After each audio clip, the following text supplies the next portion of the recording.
성경은 거짓이 없습니다. 과장되거나 사실이 아닌 내용이 기록되어 있지 않아요. 세상은 그렇게 믿지 않지만 성경의 가르침, 성경의 주장, 성경에 기록된 사실의 내용들, 그런 것을 보면 억지나 사실은 성경은 너무 억울한 책이에요. 사실을 기록했는데 사람들이 받아들이지를 못해요. 무슨 말인지 아시죠? 사실을 기록했을 뿐인데 세상은 성경을 믿지 않아요. 인간의 강팍함이 인정하기 어려운 그런 내용이 있고 확인되지 않는, 확인할 수 없지요. 옛날의 이야기니까. 그렇기 때문에 사람들한테 의심을 받아서 그렇지 성경은 사실을 기록한 책이에요. 1.1핵도 거짓이 없어요. 성경을 부정하려는 자들은 그 논리가 두 가지. 첫째, 일어날 수 없는 말도 안 되는 일들이 기록되어 있다. 처녀가 아이를 낳았다? 말이 안 돼. 누가 엉뚱한 짓 한 거다. 이렇게 하는 거거든요. 신성모독하는 거거든요. 이해할 수 없겠죠. 두 번째는 과거의 사건이기 때문에 증명할 길이 없다. 일련 타당한 이야기를 할 수 있어요. 그러면 나는 여기서 반박을 하는 거죠. 첫째, 성경의 예언이 성취됐다면 어떡할래? 두 번째, 성경에 기록된 세상 사람들이 부정하고 싶은 기적이나 그런 이야기들이 역사 속에 증거가 있다면 어떡할래? 그런 성경이 사실 아니냐? 성경이 사실이라는 게 왜 이렇게 중요하냐면요. 성경이 사실이라면 하나님이 살아계신 거예요. 그러면 그분을 안 믿을 수 없는 거예요. 제가 이런 이야기를 자꾸 하는 이유는 하나님이 살아계신 것이 믿어져야 우리가 변할 수 있어요. 근데 안 변한다는 건 뭐냐면 성질 부리고 시기하고 질투하고, 이제 선이라는 게 있거든요. 예수 믿는 사람이 선. 목사도 실수할 수 있죠. 울컥하고 혈기 한번 낼 수 있다 이 말이야. 그거는 뭐 그것도 좋은 일은 아니지만, 근데 음주운전하면 안 돼요. 목사는 이를테면 그렇다 이 말이에요. 그거는 선을 넘는 거거든요.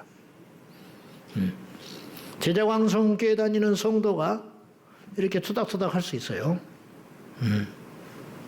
그러나 그 문제를 가지고 법정에 가면 안 되는 거야. 이를테면 하는 소리야. 왜냐? 그건 선을 넘는 거거든.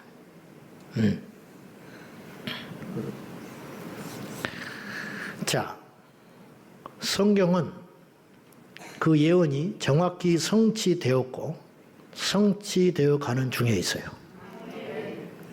무당은 100가지 중에 하나 맞춰도 신령한 취급을 받는데 성경은 100개, 1000개가 다 성취됐는데 세상은 관심이 없는 거예요. 왜냐? 마귀가 이 세상에 학술, 학문, 교육, 정치, 법, 모든 사상, 모든 권세를 마귀가 이미 잡고 있기 때문에 그건 필연적인 일이에요. 그러나 우리 주님이 그 모든 걸 심판하러 다시 오십니다. 자, 몇 가지 셀 수 없는 많은 증거가 있지만 제가 이 시간에 잠깐 성경에 있는 내용이 성경에서 성경을 이야기하면 사실은 객관적 증거는 아니에요. 내가 우리 형제를 칭찬하면 그건 50점만 지시는 거예요.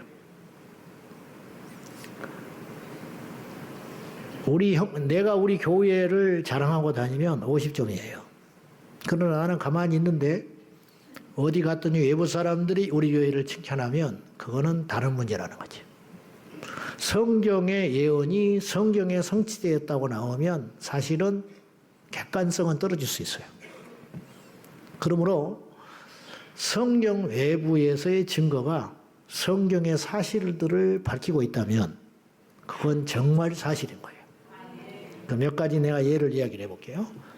1879년에 이라크 바벨론에서 어떤 이 흙으로 된 원통 토판이 발견됐어요. 보여주세요. 여기에 뭐냐면 판독을 해보니까 고레스 칙령이었어요. 이 고레스가 실제 인물이라는 뜻이에요. 성경에 고레스가 나오잖아. 저 칙령의 내용이 이스라엘을 예루살렘으로 귀환시킨다는 내용이 있어요. 정확했죠. 이거 잘 모르죠. 이게 1879년 이라크에서 발견된 증거물이에요. 저게 성경에 있는 거하고 똑같아요. 성경이 어디 나오느냐? 에스라서 1장 1절에서 3절, 그리고 역대하 36장 23절 등등의 고레스의 칙령이 나와요. 성경에 있는 내용이 외부에서 발견된 거예요. 또 하나 1854년 이라크 우루 땅에서, 이게 비슷하게 생겼죠. 이제 그때 당시 문화가 저런 거였던 거예요. 이라크 우루 땅에서 나보니더스의 원통이 발견됐어요. 저걸 이제 저 글씨를 판독을 해보니까 무슨 내용이 나왔냐면 바벨론의 마지막 왕이 벨사살이라고 기록되어 있었어요. 근데 성경에 바벨론의 마지막 왕이 벨사살 왕이에요. 그 성경이 어디 나오느냐? 다니엘서 5장, 다니엘서 7장, 그리고 다니엘서 8장 1절에. 그러니까 성경이 역사를 기록한 사실의 책이라는 거예요. 세 번째 또 이야기할게요. 1961년에, 이건 발견된 지가 많지 않았지요.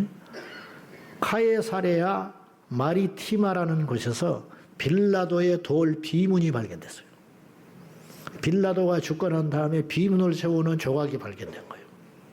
저기에는 뭐라고 써 있냐면 빌라도의 직책과 실존 이름이 기록되어 있었어요. 그러니까 빌라도 총독이 실존 인물이라는 뜻이에요. 총독 빌라도. 그리고 예수님을 판결을 한 그 빌라도 총독, 그가 실존 인물이었다. 이게 증거가 등장이 되는 거예요. 이거 외에도 많아요. 1830년 이라크 니네베에서 저걸 뭐라고 그러냐면 테일러 프리즘이라고 그래요. 이게 육각형 프리즘 같이 생겼거든요. 저게 원통 돌에다가 글씨를 새겨놨어요. 저 글씨를 판독을 해보니까 저 내용이 어떤 내용이냐면요, 오늘 우리가 읽은 성경의 이야기였어요. 사네립이 랍사게를 보내가지고 이스라엘을 침공한 이야기예요. 히스기야 이야기였어요. 오늘 이 본문 내용, 사네립이 남유다를 침공한 이야기. 여기 이사야만 나와 있는 게 아니고요. 열왕기하 18장에도 나오고 역대하 32장에도 나오고 오늘 이사야 37장에도 나와요. 왜냐하면 중복돼서 기록한 내용들이에요. 이 중복된 내용들이 같이 겹쳐요. 저자가 다른데 이것도 기가 막힌 이야기죠. 각자 저자가 문서를 남겼는데 내용이 같다. 그 무슨 뜻이냐? 사실이다 그런 뜻이에요. 사실이다. 뭐 그런 이야기는 제가 자주 했어요. 자주. 자, 열왕기하 18장 14절을 한번 보세요. 자, 시작. 유다의 왕 히스기야가 라기스로 사람을 보내어 아수르 왕에게 이르되 내가 범죄하였나이다. 나를 떠나 돌아가소서. 왕이 내게 지우시는 것을 내가 당하리다 하였더니 아수르 왕이 곧 은 300달란트와 금 30달란트를 정하여 유다 왕 히스기야에게 내게 한지라. 내용이 성경에 딱 기록되어 있죠. 히스기야가 옛날 우리 조선시대처럼 힘이 없는 거예요. 아수르에서 사신을 보내가지고 조공을 바치게 한 거예요. 그때 바친 액수가 얼마라고 기록되어 있냐면 성경에는 은 300, 은 30, 은 300과 근 30달란트를 바쳤다. 금 30과 은 300달란트를 바쳤다. 이렇게 기록을 했는데 아까 제가 말씀드린 테일러 프리즘 거기에 뭐라고 기록이 되어 있냐면 판독을 해보니까 이렇게 기록되어 있어요. 금 30달란트와 은 800달란트를 바쳤다. 차이가 있죠. 은 성경에는 300달란트라고 그랬는데 그 테일러의 프리즘에는 은 800달란트라고 써 있어. 에이, 그런 거짓말이네. 그렇게 볼 게 아니라는 거예요. 그 차이는 있을 수 있는 차이다. 중요한 건 뭐예요? 조공을 바쳤다는 거예요. 기가 막히지 않아요? 그게 프리즘에 그대로 기록되어 있습니다. 근데 이런 이야기들이 다 묻혀버리는 거예요.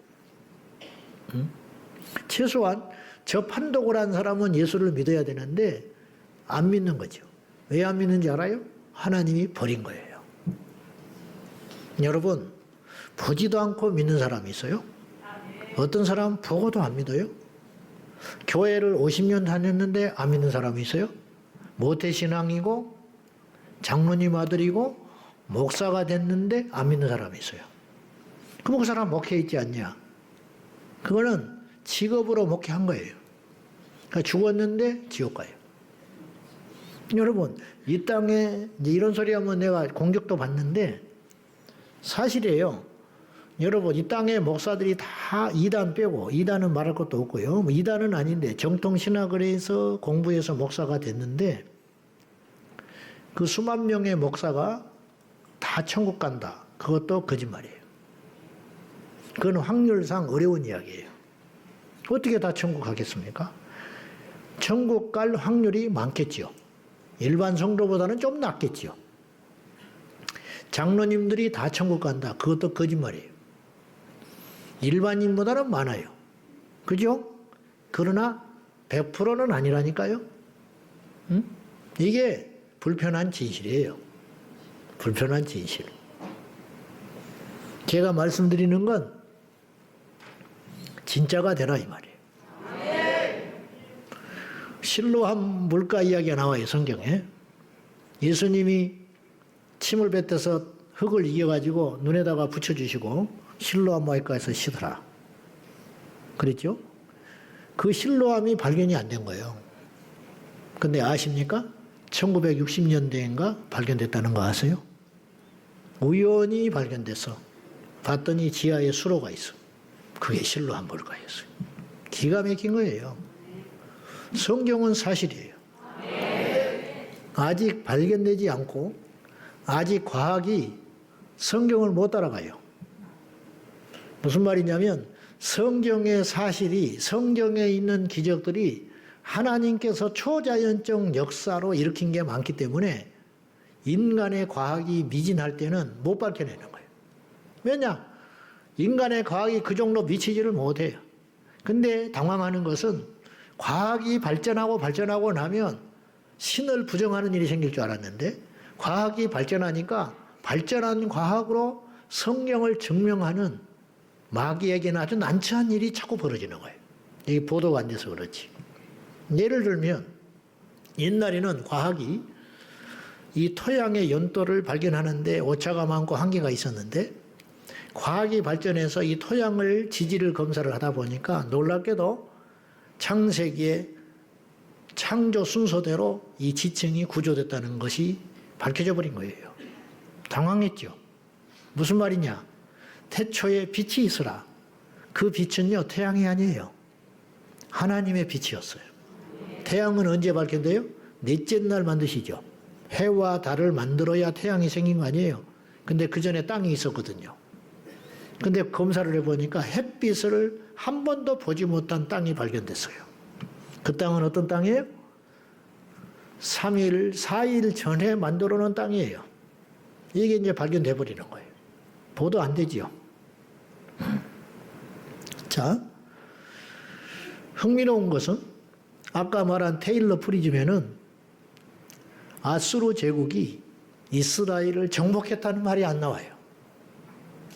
여러분, 아수르나 바벨론 제국이 수많은 증거들을 남겼는데 알다시피 우리나라 역사도 마찬가지지만 역적인데 왕이 되잖아요. 그러면 그 사람은 역적이 아니에요. 그때부터 사료를 다시 쓰는 거예요.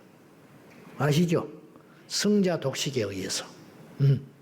그래서 나중에 이제 그래서 역사가 우리가 잘못 알고 있는 것도 있을 수 있어요.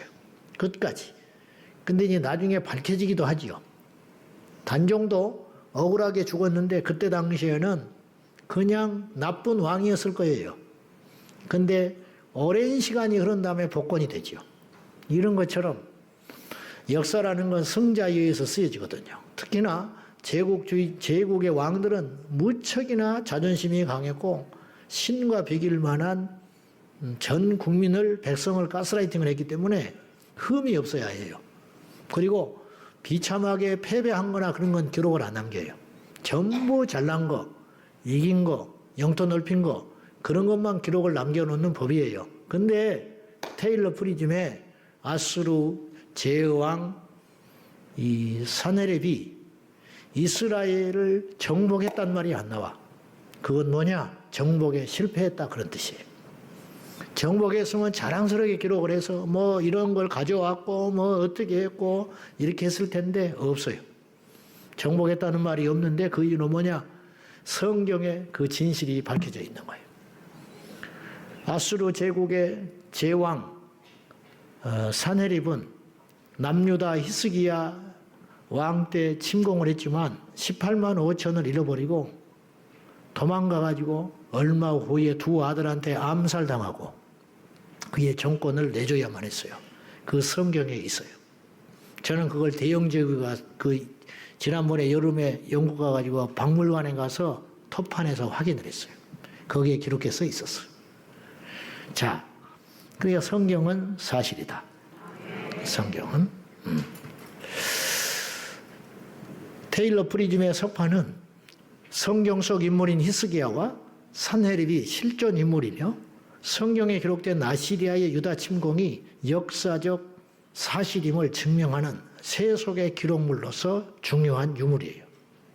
성경은 이처럼 마음을 좀만 열고 보면은 인류 역사와 함께한 진실된 책이라는 걸 알 수 있습니다. 성경은 또한 기도의 이야기예요. 무슨 말이냐? 인류의 기도의 역사는 무척이나 깁니다.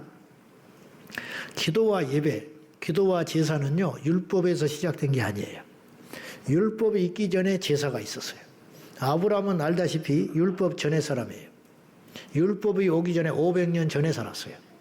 율법은 모세 때 임했잖아요. 모세 1500년 때 율법을 하나님이 주셨어요. 다윗이 1000년에 나타났고요. BC. 근데 아브라함은 2000년 BC 2000년 사람이거든요. 그러니까 아브라함이 죽고 난 다음에 500년 후에 율법이 나타났단 말이에요. 율법의 제사를 명하고 레위기법이 나와가지고 제사는 이렇게 드리는 것이고 제사 주의하게 이렇게 제물은 이렇게 드려야 하는 것이고 제사장의 제복은 이렇고 등등 뭐 얼마나 세밀하고 꼼꼼하게 모세를 통해서 하나님께서 이 제사법을 말씀하셨는지 몰라요. 근데 그것이 있기 전에 아브라함은 이미 제사를 드렸어요. 아브라함만 드렸나? 아담과 하와도 제사를 드렸어요. 가인과 아벨도 제사를 드렸어요. 성경에는 가인과 아벨의 제사가 처음으로 나오지만 상식적으로 아담은 제사 안 드렸겠어요?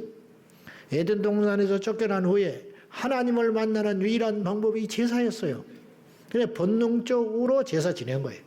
하나님을 만나는 방법이 없어요. 오늘날은 교회가 있으니까 교회라도 와서 기도를 하지.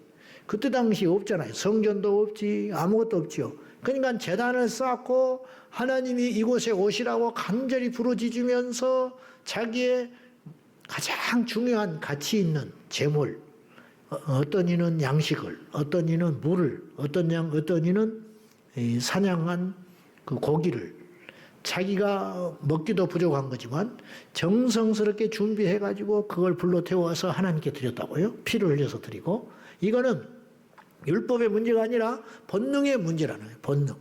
그래서 하나님께서 그 제사를 일찍이 받기 시작했다. 아벨의 제사는 받고 가인의 제사는 거부하셨잖아요. 그러니까 하나님을 만나는 통로가 하나님께서 이렇게 해라 저렇게 해라 말씀하지 않았지만 우리 인간이 원래 하나님께로부터 왔기 때문에 회귀 본능이 있는 거예요. 회귀 본능. 연어가 태어난 곳을 찾아가듯이 누가 시키지도 않았는데 인간의 DNA는 하나님, 신을 찾는 마음이 누구나 다 있는 거예요. 공산주의자들도 있어요. 누구든지 있는 거예요. 귀신을 숭배하고 사탄을 숭배하고 조상을 숭배하고 산을 숭배하고 바다를 숭배하고 물고기를 숭배하고 어떤 우상을 깎아서 숭배하고 사람을 숭배하고 등등 모든 자들은 신을 찾는 거예요. 무신론자도 신을 찾아요. 그에게도 신이 있어요. 그처럼 우리가 인간이 영적인 존재이기 때문에 이건 속일 수가 없는 거예요. 그래서 제사라는 건 본능적으로 생긴 거예요. 제사와 함께 본능적으로 생긴 게 뭐냐? 기도. 기도도 주님께서 가르쳐 줬죠. 그러나 가르칠 때부터 기도가 된 게 아니에요. 이미 피조물인 인간을 이 세상을 살아가면서 숱한 장애와 어려움과 고난과 한계가 있기 때문에 그것을 하나님께 기도함으로 응답받으려고 하는 본능이 있었다는 거예요. 그래서 예배와 기도는 우리 인간이 이 땅에 피조물로 태어난 순간부터 갖게 된 본능적 행위라 그렇게 볼 수 있어요. 그것이 있는 거예요. 그래서 성경은 기도하는 사람과 그 기도를 들으시는 하나님과의 상호작용 속에서 나타난 숱한 이야기들, 그것이 이제 기적이라든가 공급하심이라든가 치료라든가 역사라든가 뭔 해결이 됐다든가 이런 이야기들이 계속 맞물려 가면서 기록된 책이 창세기부터 계시록까지 계속되어 가고 있는 거예요. 이 역사는 성경에만 갇혀 있는 이야기가 아니고 오늘도 계속되고 있는 줄로 믿습니다. 여러분, 성경은 끝난 이야기가 아니에요. 그래서 사도행전 29장이라고 그래요. 흔히 28장으로 기록은 끝났지만 초대교회 역사는 지난 2000년 동안 계속되는 거예요. 우리는 지금 사도행전 29장을 써가고 있는 거예요. 성경에서 일어난 이야기들, 복음 전하다가 일어난 일들, 기적들, 귀신이 쫓겨나고 병자고 고침받고 하나님께서 역사하셔서 어떤 대역전 드라마가 일어나는 일 등등이 사도행전에 가득 차 있잖아요. 이 이야기가 성경에만 갇혀 있는 게 아니라는 거예요. 성경은 기록을 멈췄지만 하나님의 역사는 지금도 계속되고 있다는 거죠. 전 세계 곳곳에서 일어나고 있어요. 전 세계 곳곳에서 죽은 자가 살아나고 있고 귀신이 쫓겨나고 있고 병든 자가 일어나고 있고 오병이의 기적이 일어나고 있다니까요. 믿습니까? 그래서 믿건대 기도는 기적이다. 오늘 주제와 제목이 그거예요. 기도는 기적이다. 우리의 생각과 선입견에 스스로 묶이지 말고 오늘 우리는 기도함으로 기적을 이루시는 주인공이 될 수 있다는 거예요. 기도는 믿는 자들이라면 누구든지 할 수 있으며 무엇인지 구할 수 있어요. 성경은 제한을 두지 않았어요. 너는 이거 구하면 안 돼. 너는 자격이 안 돼. 그런 말씀이 하나도 없어요. 두세 사람이 내 이름으로 모여 내가 너희 중에 있는데 무엇인지 구하면 하늘에 계신 너희 아버지께서 응답해 주시리라. 무엇이든지 구해라. 무엇인지 구하는 건 그건 죄가 아니에요. 무엇이든지 하나님께 구하는 거예요. 구하지 않아서 문제일 뿐이지 구하시면 우리 하나님께서 들으시고 역사에 주신다는 거지. 그 기도를 들으시는 하나님께서 맘만 먹으시면 상상할 수 없는 모든 일과 상상할 수 있는 모든 일이 일어나는 거예요. 홍해가 갈라졌지 않습니까? 이스라엘 백성들이 홍해 앞에 서 있었잖아요. 제가 볼 때는요, 그때 장정만 60만이거든요.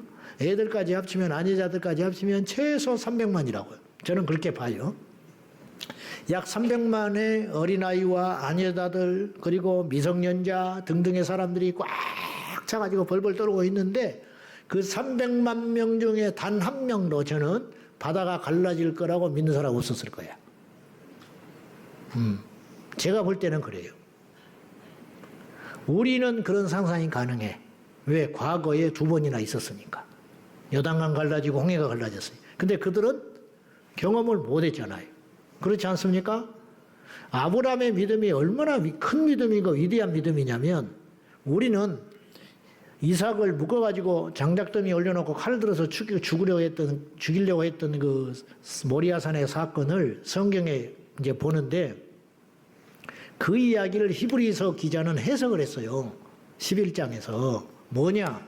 아브라함은 다시 살릴 걸 믿었다는 거예요.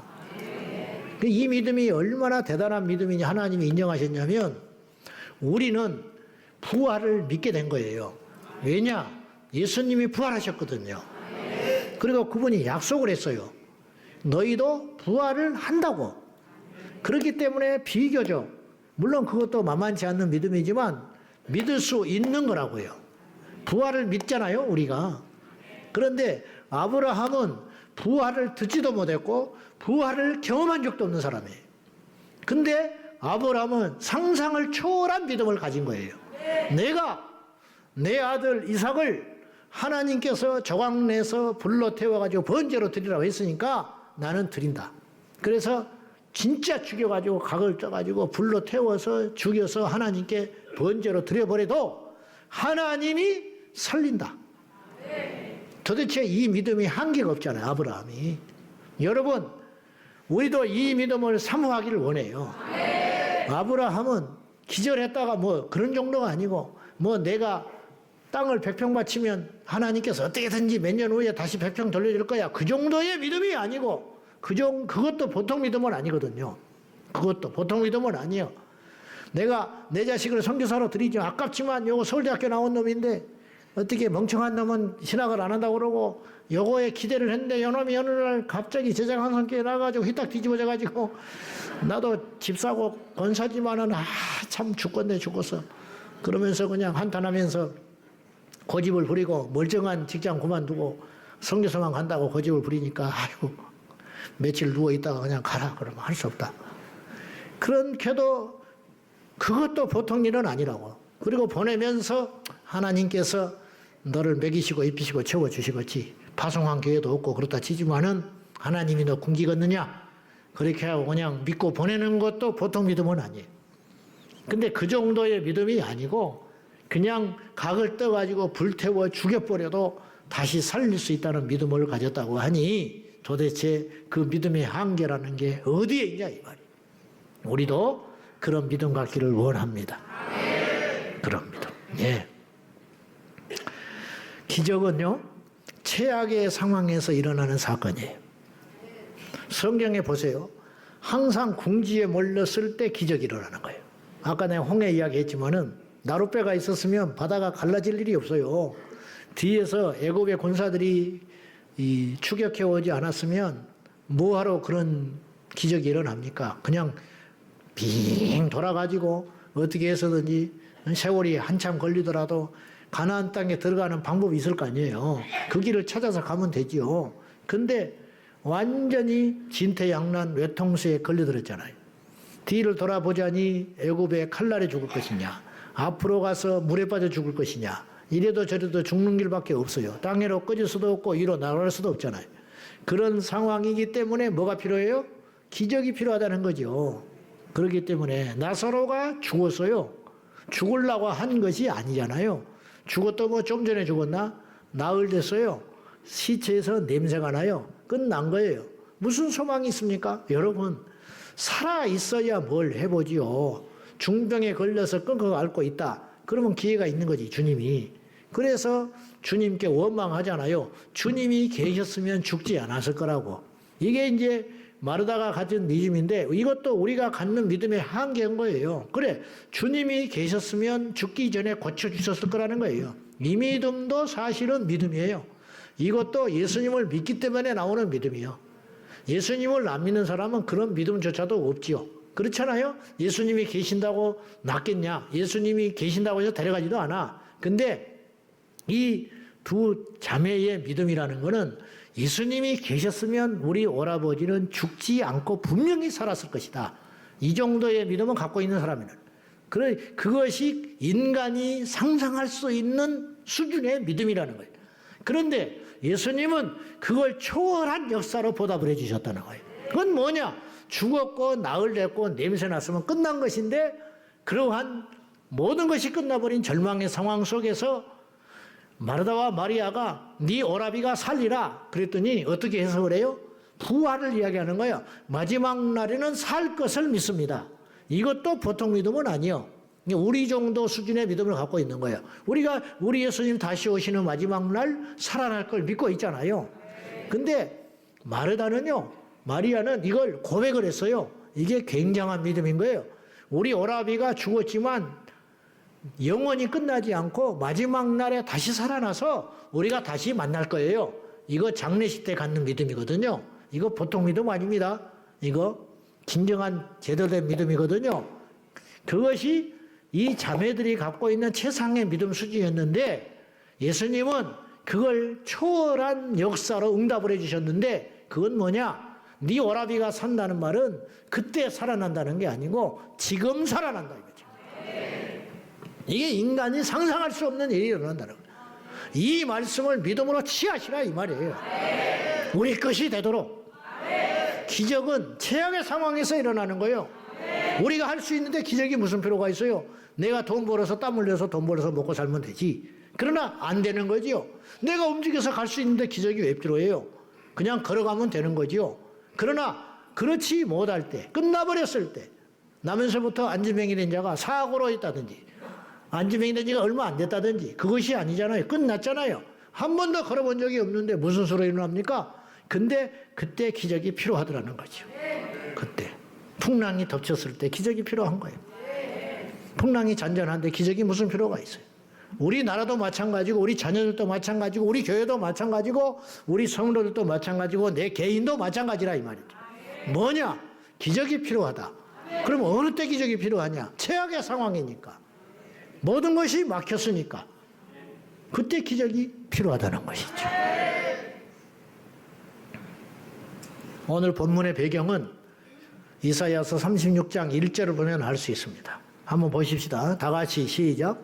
히스기야 왕 14년에 아수르 왕 사네립이 올라와서 유다의 모든 견고한 성을 쳐서 취하니라. 히스기야 왕 14년에 성경은 더 구체적이죠. 아까 그 프리즘에는 그런 내용 나는 모르지만 그것까지 다 있지 모르지만은 그거는 안 살펴봤지만 뭐 14년에 뭐 그렇게까지 자세히는 안 기록돼 있을 거예요. 근데요 흥미롭게 거기서 그 테일러의 프리즘에는 이런 내용이 있어요. 성경에 없는 내용이 기록돼 있고 거기에 없는 게 성경에 있는 거야. 그러니까 서로 이렇게 교차해서 보면 더 리얼하고 더 확실하게 알 수 있는 내용이 있다는 거죠. 예를 들면 그 테일러 프리즘에는 이런 내용이 있어요. 사네립은 히스기야라는 유다 왕이 굴복하지 않으므로 저항한 거예요. 강하게 저항을 했어. 굴복하지 않으므로 유다 도시 46개 성만 점령했고 그러니까 예루살렘은 완전히 점령을 못한 거예요. 그 다음에 20만 150명을 유다 포로들을 붙잡아 갔다. 그렇게 기록되어 있어요. 그러니까 전쟁이 한두 번 하고 만 게 아니잖아요. 한 번 침입했다가 또 두 번째 침입하고 세 번째 침입하고 이런 식으로 했을 거 아니에요. 장기적으로 단번에 한 게 아니고. 그런데 46개 도성을 점령하고 히스기야가 강렬하게 저항을 하니까 그 본진은 점령을 못한 채 포로들만 약 20만 명을 잡아갔다. 그 프리즘에 그렇게 써 있어요. 근데 결국은 어떻게 됐어요? 패배했죠. 근데 어떻게 패배했는지는 자존심 때문에 기록을 안 해놨어요. 근데 성경에는 나와 있는 거죠. 그리고 이제 뭐 촌놈이 영국 한번 갔다 왔으니까 자꾸 이야기를 해야지. 대형박물관에 갔더니 사네립 왕의 석상이 있어요. 부조로 딱. 그리고 거기에 뭐라고 기록이 돼 있느냐? 그 역사에 기록이 돼 있어. 사네립이 전쟁이 패배한 후에 고국에 돌아가서 암살당했다고 기록돼 있었어요. 그 성경에 있는 이야기. 성경이 그렇게 기록돼 있는데 성경에 있는 내용을 외부에 있는 객관적 역사가 증명하는 사건이라는 거예요. 기가 막히지 않아요? 뭐 우연히 하나 맞은 걸 가지고 뭘 그렇게 열한을 떠느냐고요? 여러분 이게 우연한 게 아니에요. 18만 5천이 멸망했잖아요. 주의 사자가 나타나서 하룻밤에 쳐서 다 멸절했죠. 이건요 오늘날 현대전에서도 하룻밤에 18만 5천이 전멸당하는 건 어려운 일이에요. 미사일을 쏴도 18만 5천이 그때 당시 얼마나 무시무시한 숫자겠어요. 그런데 세상의 역사는 하나님이 쳐서 18만 5천이 하룻밤에 멸종됐다고 기록되어 있질 않아. 그건 기록을 할 수가 없어요. 이해할 수 없는 일이니까. 그래서 외부에서는 어떤 것이 종종 발견되냐면 전염병으로 하룻밤에 다 죽었다고 나와요. 아시리아 18만 대군이. 이게 뭐냐? 해석이 안 되는 거야. 이해되지요? 무슨 말인지. 하나님이 하신 것이 안 보이니까 뒤에 사자가 보일 리가 없을 거 아니에요. 그러니까 세상 사람들은 하루아침에 시체가 산더미 돼버리니까 해석을 한 거야. 이건 분명히 전염병으로 죽었다. 그렇게 기록을 하는 거예요. 그런데 신기한 건 왜 아수르군만 전염병으로 죽냐 이 말이에요. 이스라엘은 멀쩡하고 그러면.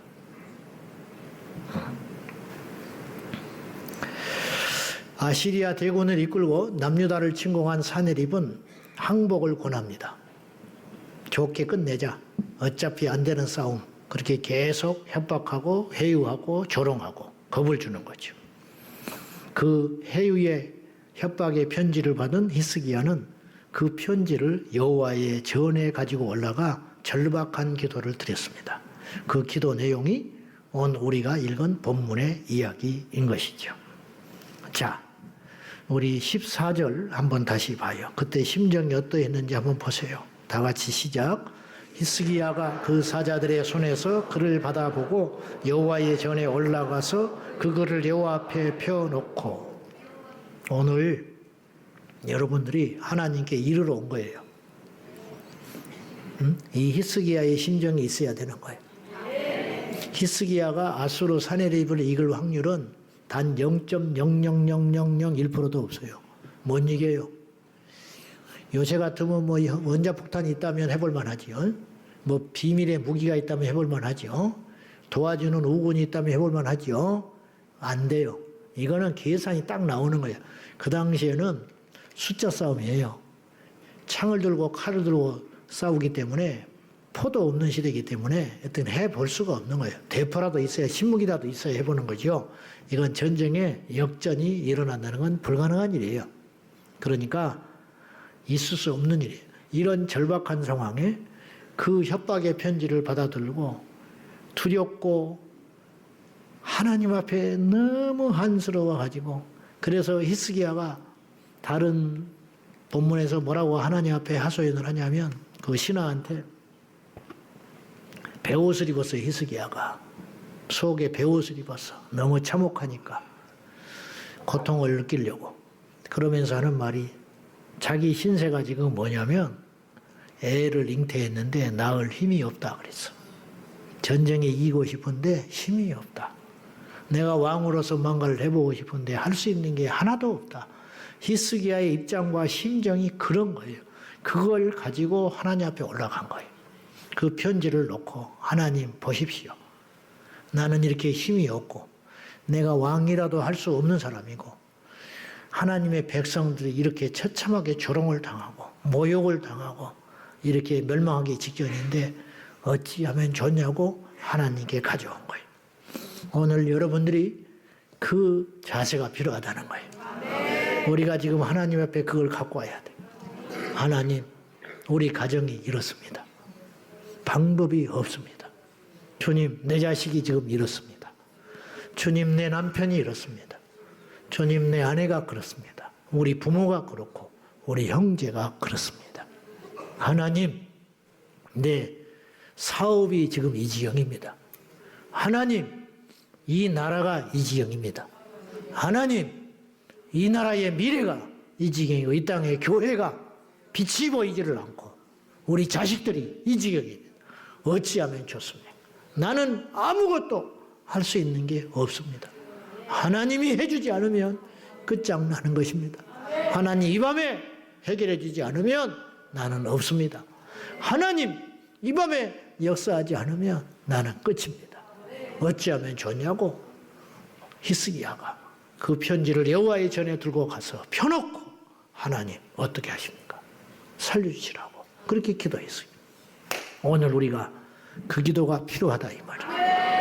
여호와의 전에 올라가 그 글을 여호와 앞에 펴놓고 여호와께 기도하여 이르되 16절 시작. 그룹 사이에 계신 이스라엘의 하나님 만군의 여호와여, 주는 천하만국의 유일하신 하나님이시라. 주께서 천지를 만드셨네. 주님께서 유일한 신이시고 주님께서 우주 만물을 만드신 하나님이십니다. 이걸 잊지 마세요. 우리가 고난이 너무 오래가고 우리의 힘들어하는 일이 너무 많고 우리의 기도가 자꾸만 응답이 더뎌지고 그러면 우리 스스로 자꾸 좌절하는 거예요. 하나님을 잊지 마라. 하나님은 살아계신 하나님. 17절 다 같이 시작. 여호와여 귀를 기울여 들으시옵소서. 여호와여 눈을 뜨고 보시옵소서. 사내립이 사람을 보내어 살아계시는 하나님을 회방한 모든 말을 들으시옵소서. 하나님 들으소서. 하나님 저들의 조롱 소리를 들으시고 저들의 저 교만한 소리를 들으시옵소서. 하나님을 대적하는 저 소리를 들어주시라고 히스기야가 하나님께 고발합니다. 자, 18절 19절까지 시작.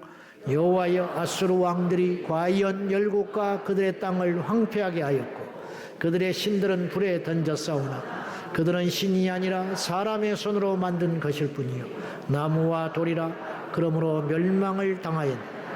하나님 그들의 우상이 다 멸망하고 다 불에 태워지지 않았습니까? 20절 마지막 읽읍시다. 시작. 우리 하나님 여호와여 이제 우리를 그의 손에서 구원하사 천하만국이 주만이 여호와이신 줄을 알게 하옵소서 하니. 아멘. 우리 하나님 여호와여 이제 우리를 그의 손에서 구원하사 우리가 사는 것이 중요한 게 아니라 우리가 저 거대한 제국의 왕에서 손에서 우리를 건져주시면 천하만국이 우리 하나님이 진정한 살아계신 하나님으로 영광을 받게 되실 것 아닙니까? 이 기도가요 배경과 문장은 약간의 차이가 있지만 엘리야의 기도와 똑같고요 다윗의 기도와 똑같고요 그리고 이 사도행전의 사도들의 기도와 똑같은 거예요. 엘리야가 기도했어요. 갈멜산에서 제단을 수축하고 물을 붓고 여호와여 불을 내려 주소서. 이 불을 내리셔서 내가 하나님의 종인 것과 내가 주의 말씀으로 행하는 것과 온 땅에 하나님이 살아계신 신인 것을 보여주시옵소서. 다윗이 골리앗 앞에서 기도를 했습니다. 주님, 너는 칼과 창과 단창으로 내게 오거니와 나는 만군의 여호와 이름으로 너에게 가노라. 내가 너를 이겨 온 천하에 만군의 하나님이 이스라엘의 하나님인 것을 나타내 보이겠다. 그렇게 말을 했어요. 사도들이 사도행전 4장에 주여 저들의 위협함을 하감하시고 주님 거룩한 종 예수의 이름으로 우리에게 기적을 베풀어 주시고 병든 자에게 손을 얹은 적 낫게 하시고 예수 그리스도를 전하게 해달라고. 그때 땅이 진동했어요. 하늘에서 불이 내리고 그리고 골리앗이 무너뜨려지고 땅이 진동함으로 성령의 충만함을 입고 그들이 힘있게 복음을 전한 것처럼 오늘 히스기야가 하나님 앞에 주여 여호와여 이제 우리를 그들의 손에서 구원하사 우리 하나님이 천하만국의 유일하신 여호와 하나님인 것을 보여주시옵소서. 사실은 히스기야도 기도했지만은 그렇게 역사할 줄을 모르는 거예요. 이 땅에 누구도 그런 일을 할 줄을 모르는 거예요. 하늘에서 불을 내릴 줄 모르고 다윗이 골리앗을 이길 줄을 몰랐고 사도들이 기도할 때 땅이 진동할 줄을 몰랐고 바울과 실라가 빌립보 감옥에 갇혔을 때 옥토가 흔들려서 그들이 구출될 걸 누구도 상상을 못한 거예요. 그런 것처럼 주의 사자가 이 기도를 들어주시고 나타나사 여호와의 명을 받들어 18만 5천을 하룻밤에 시체로 만들어버리는 대역사가 일어난 사건이 오늘 성경에만 기록되어 있는 게 아니고 이건 역사적 진실이고 사실이라며 그 하나님 오늘 또 살아계셔서 나의 하나님, 여러분의 하나님, 우리의 하나님이신 거예요. 기도는 기적입니다. 기도해야 기적이 일어납니다. 기도하면 하나님이 일하십니다. 하나님의 상식이 우리에게는 기적과 같은 일입니다. 우리에게 놀랄 일이 하나님께서는 숟가락 하나 드는 만큼 쉬운 일이십니다. 우리 그 하나님을 신뢰하며 주여 나에게도 기적이 일어나게 하옵소서. 주여 우리에게도 기적이 일어나게 하여 주옵소서. 주여 우리 가정에도 기적이 일어나게 하여 주시옵소서. 이 나라에도 기적이 일어나게 하여 주시옵소서. 한국교회에도 기적이 일어나게 하여 주시옵소서. 믿고 기도하는 이 밤 저와 여러분 되기를 예수님의 이름으로 축원합니다. 오른손에 주먹 쥐고 따라합시다. 기도는 기적이다.